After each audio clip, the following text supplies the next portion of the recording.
My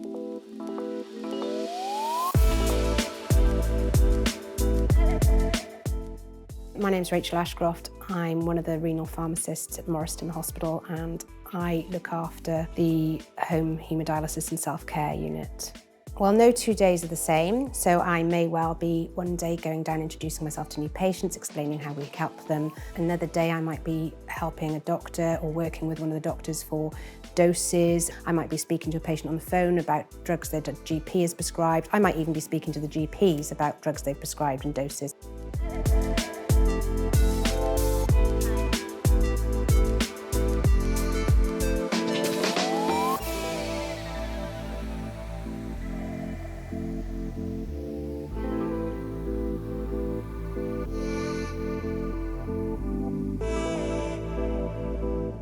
Generally, unit haemodialysis do a set times a week. So usually when you get their anticoagulation up titrated to the dose they need to be, they stay on it. It's 4 hours, that's where they stay. But with the home hemos, it depends on where they go. If they're going to go to nocturnal, then of course we need to work on their extended hours. So they'll come in and they'll go from 4 hours to maybe 6 hours.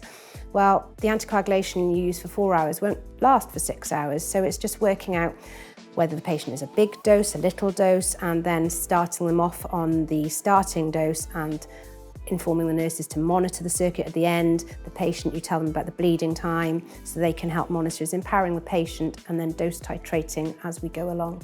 If you can enable a patient to understand why we're doing what we're doing, why their medicines are important, they're more likely to take them. So they really need to understand why blood pressure is important, what limits we're going on, and they do, they ring up. If their blood pressure is high, they'll ring me up. When patients go home, we generally are able to take off an awful lot of their routine medication. So when they're on unit haemodialysis, they'll typically be taking blood pressure medication, they'll be taking things for their phosphate, because their phosphate's generally high because the dialysis is not enough. We can't provide enough dialysis for most people to keep their phosphate low. But when people go home, they don't need phosphate binders.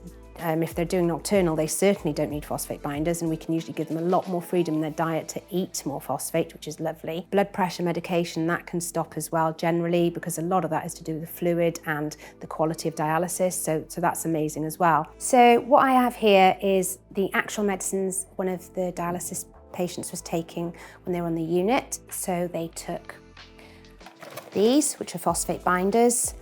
This patient took 2-3 times a day with every meal. Some patients take even more than that and more than one type.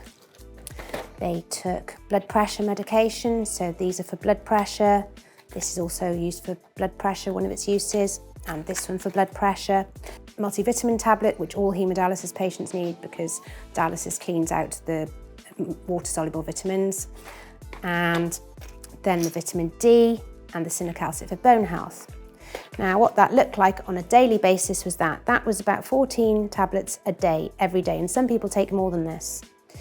So as soon as this patient started dialysing at home, the first things that we were able to drop were the blood pressure medicines. That's that. 2 of these, and this one. As he did more hours and the dialysis did its job, we were able to drop the phosphate binders, which are huge tablets. And he was left just with the cinacalcet for the bone health, the vitamin D for bone health, and as I mentioned, the water-soluble vitamins, which every dialysis patient needs to take. What that looked like on a daily basis was 3, as opposed to that many on a daily basis.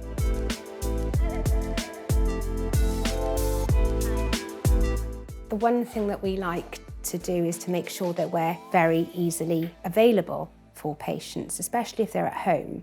It's nice they have the backup so they can contact. I have patients that contact me by phone or by ringing the self-care unit, and they will call me. They email us. They can text using the pharmacy texting service, and that is a huge way we communicate. We've got the patient portal. I'll put notes on the meds page and they'll read it and then either call me back or email.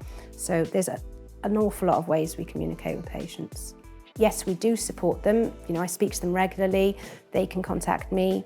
When they're happy and they're home and they're confident, that will kind of dwindle off because we've sort of front-loaded it, if you like.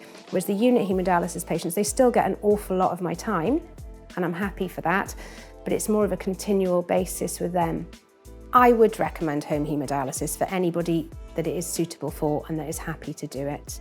It isn't suitable for everybody. However, for those patients that are able to go and dialyse at home, it gives them freedom, it gives them control and ownership of their own therapy, which also would then empower them to have some sort of responsibility. Nocturnal, again, is a step forward, and for those patients that are suitable, that's even better again, because they get more dialysis and they're much healthier and happier people. So yes, I would recommend it for everybody that it's suitable for.